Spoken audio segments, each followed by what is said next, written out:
तिसऱ्या दिवशी परत ऑफिसला आले, परत दुपारपर्यंत काम केलं, दुपारच्या सुट्टीत परत सगळ्यांवर जेवायला बसले, परत डबा उघडला, डबा उघडून बघितला, डब्यात परत खिचडी. अरे काय वैताग काय नुसता रोज खिचडी खिचडी खिचडी, वैताग आलाय परत.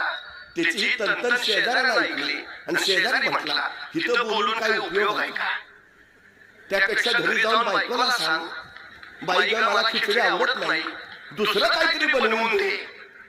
इथं बोलून काय उपयोग?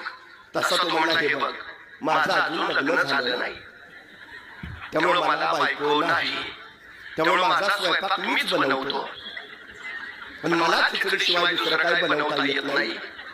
म्हणजे खिचडी केली कुणी यानेच आणि म्हणतोय कोण खिचडी आपल्याला अजिबात आवडत नाही. हाच 15 वर्ष आमदार कोण आहे?